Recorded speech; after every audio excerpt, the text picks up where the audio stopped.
జై అచల సద్గురు ప్రభు మహారాజుకు జై. ఈరోజు రాఖీ పౌర్ణమి అంటే ఎంతో శుభదినం. అన్నా చెల్లెళ్ళు జరుపుకుండే పండుగ. అదేవిధంగా ఈరోజు ఇంకొక శుభదినం, ఎందుకంటే వెంకటేశ్వర స్వామి పుట్టినరోజు కూడా జన్మదినంగా కూడా జరుపుకుంటారు. అయితే ఈ రెండు పండుగలు రక్షాబంధన్ తోటి శ్రీనివాస అంటే విష్ణుమూర్తికి కూడా ఈరోజు ఎంతో ఈ పండుగ ముడిపడి ఉంది. అంటే రక్షాబంధన్ ఎందుకు చేసుకోవాలి, అసలు ఎక్కడి నుంచి స్టార్ట్ అయింది, అసలు దేని గురించి అంటే ఈరోజు పౌర్ణమి అంటే రాఖీ పౌర్ణమి. ఈ రాఖీ అన్నది ఒక బంధన్ అంటే ఒక రక్షణ కవచం. ఈ రక్షణ కవచము మనకు విష్ణు పురాణం అంటే భవిష్య పురాణంలో ఇంద్రాది దేవతలు ఉన్నప్పుడు అక్కడ ఇంద్రుడి మీద రాక్షసులు దండెత్తుతారు. ఆ రాక్షసులు దండెత్తినప్పుడు అందరూ ఎక్కడి వాళ్ళు అక్కడ వెళ్ళిపోవడం జరుగుతుంది. అంటే రాక్షసులు యుద్ధానికి వచ్చినప్పుడు వాళ్ళు రాక్షసుల్ని జయించలేక దాక్కోవడం జరుగుద్ది. అప్పుడు ఇంద్రుడి భార్య ఇంద్రాణి వచ్చి అక్కడున్న దేవతలకి గురువుకి అంటే దేవతల గురువు బృహస్పతికి మరియు దేవతలకి విష్ణుమూర్తిని ఈశ్వరుణ్ణి నామం చేసి ఒక మంత్రంతో ఆ రక్షణ కవచము అన్నది అందరికీ కడుతుంది. ఆ రక్షణ కవచము ఇంద్రునికి కూడా కట్టి అప్పుడు బృహస్పతి గురువుని ధ్యానించి అప్పుడు ఇంద్రుడు యుద్ధానికి వెళ్ళి ఆ రక్షణ కవచముతోటి రాక్షసుల్ని జయించి యుద్ధంలో గెలుస్తాడు.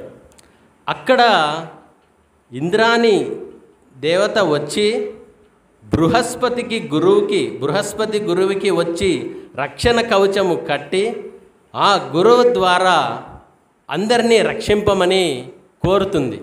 ఆ విధంగా ఆ బృహస్పతి గురువు దేవతలని రక్షించి మళ్ళా ఇంద్ర పదవి వచ్చేటట్టు చేస్తాడు.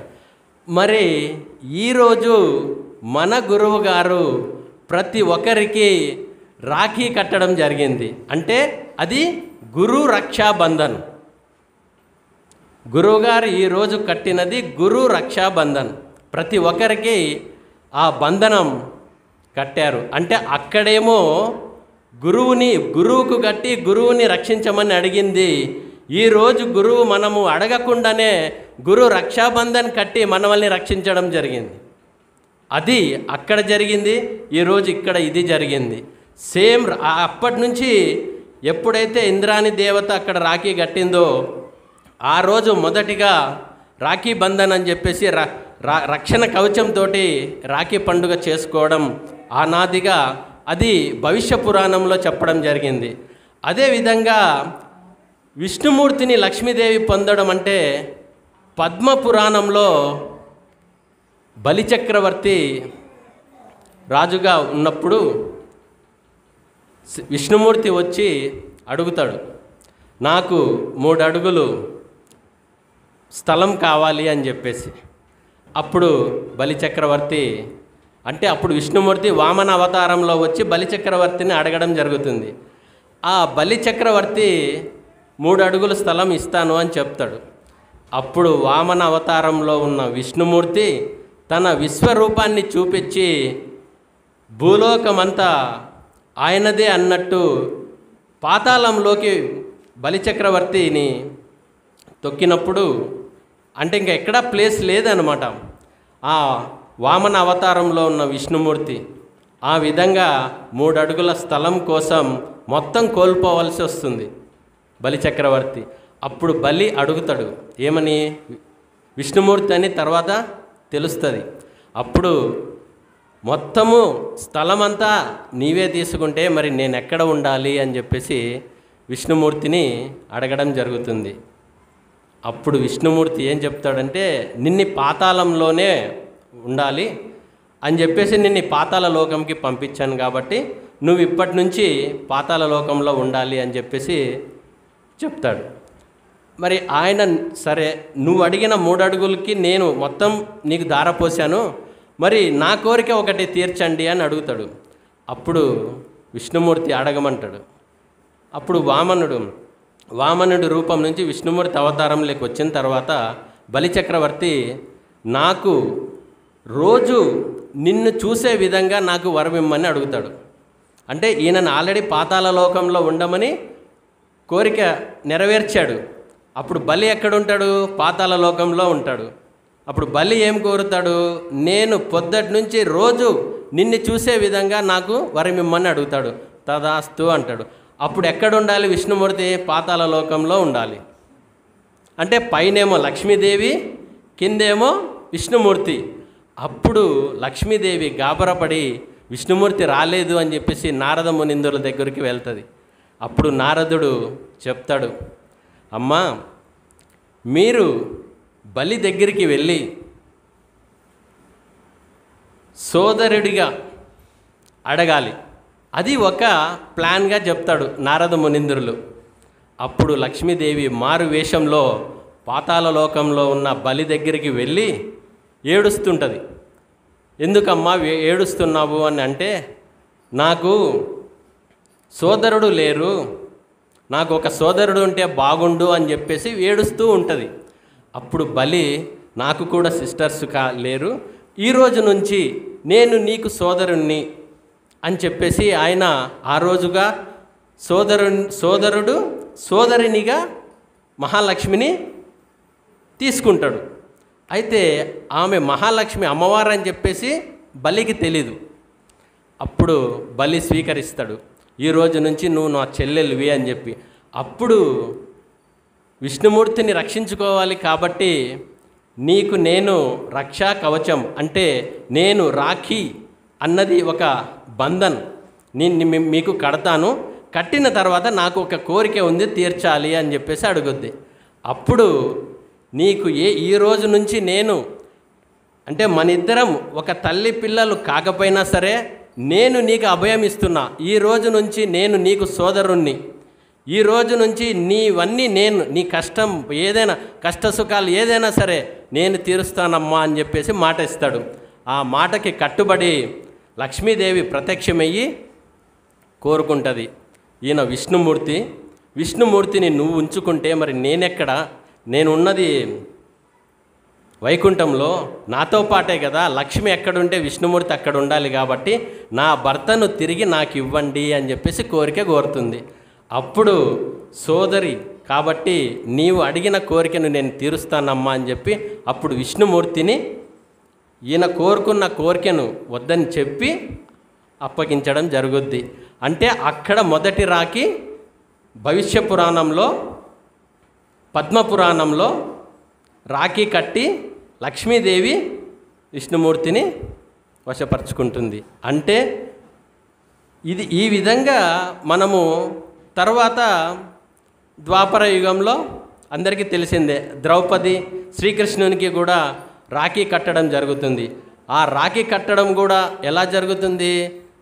ద్వాపర యుగంలో శిశుపాలుని సంహరించేటప్పుడు కృష్ణునికి చేతికి గాయమవుతుంది. ఆ గాయమైనప్పుడు ద్రౌపది చూసి చలించిపోయి చీరని కొంగుని కట్ చేసి వెళ్ళి కట్టుకడుతుంది. అప్పుడు రక్తం ఆగుద్ది. అప్పుడు చెప్తాడు కృష్ణుడు, ఈరోజు నన్ను రక్తం ఆగకుండా నువ్వు నన్ను రాఖీ విధంగా అంటే ఆపకుండా నీ కొంగుని కూడా ఆలోచించకుండా నాకు కట్టడం జరిగింది.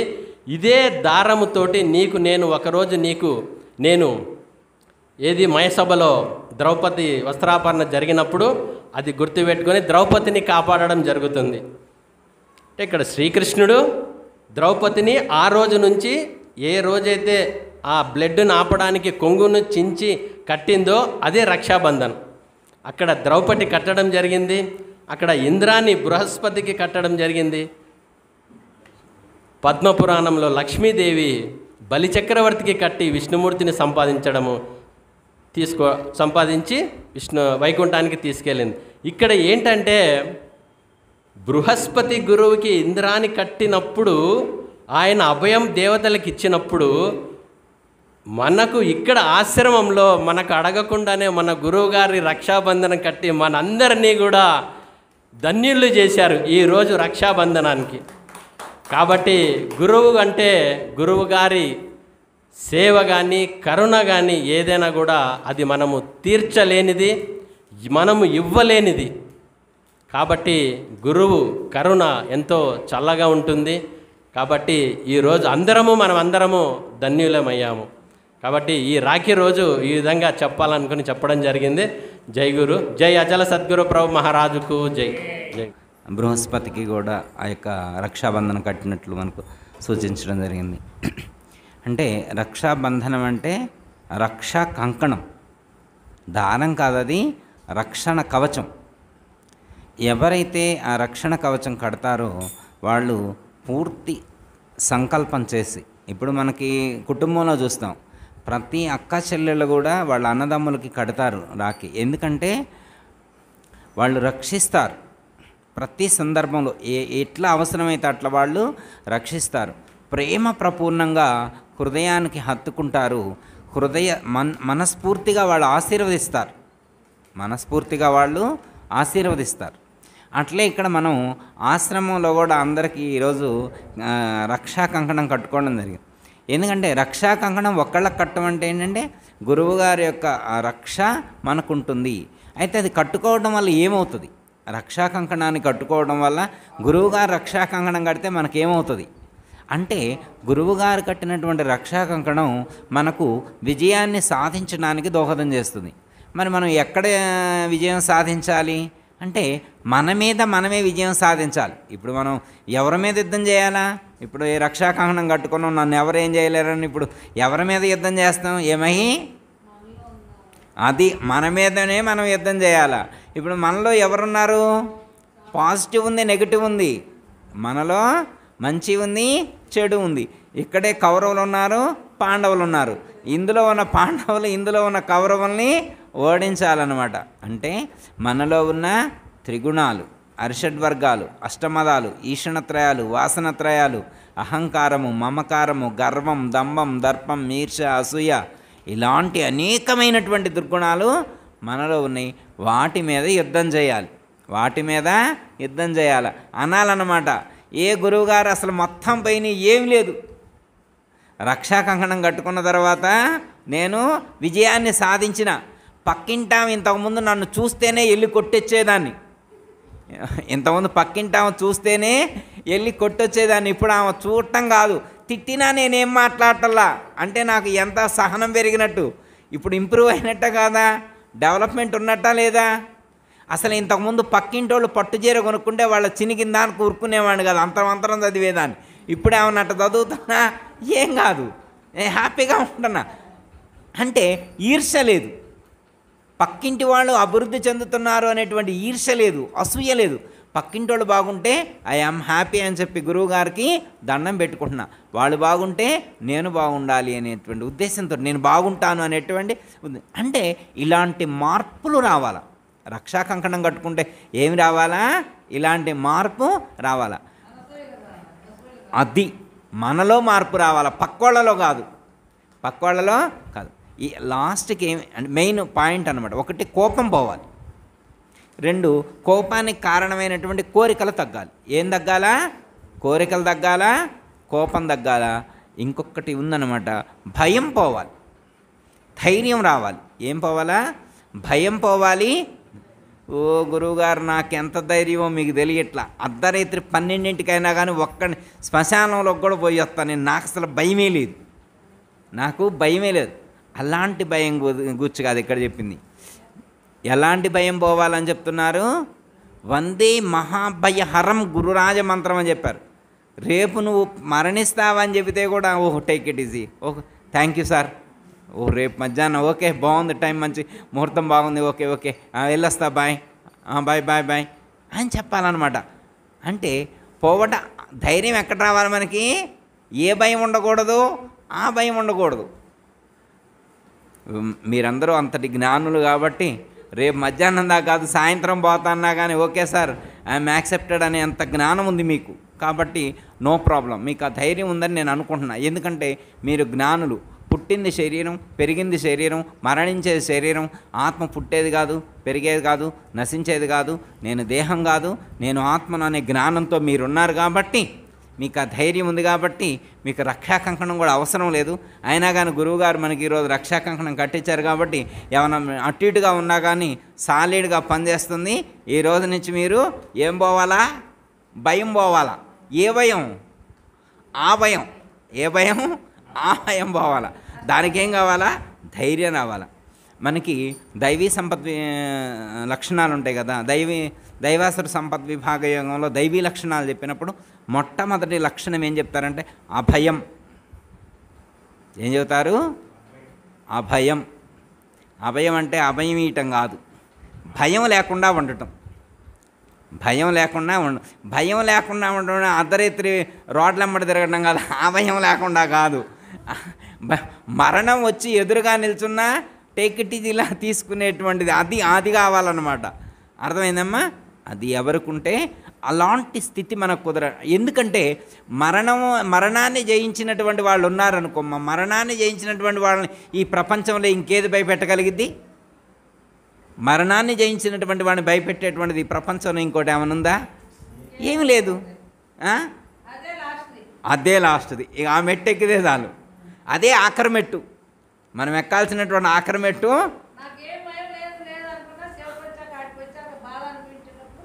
అది. అది అర్థమైందమ్మా? మరి వారు చెప్పినట్టుగా ఆ భయాన్ని పోగొట్టుకునేటువంటి శక్తి గురువుగారు ఇవ్వాలని చెప్పి మనం కంకణాన్ని మనం రక్షా కంకణాన్ని ఈరోజు ధరించడం అనేటువంటిది జరిగింది. జయతల సద్గురు ప్రభు మహారాజు. గురువుగారు మనకి కంకణం కట్టేటప్పుడు ఎన్ని ముళ్ళు వేశారు మీరు అబ్జర్వ్ చేశారా? 3 ముళ్ళు వేశారు. మరి 3 ముళ్ళకి చిహ్నం తెలుసా? ఆ 3 ముళ్ళు ఏంటి? గురువులో ఎవరెవరు ఉన్నారని చెప్పేసి మనం పూజిస్తాము. శ్లోకం ఉంది కదా మనకి, గురు బ్రహ్మ గురుర్ విష్ణు గురుర్దేవో మహేశ్వర గురు సాక్షాత్ పరబ్రహ్మ తస్మై శ్రీ గురవే నమః.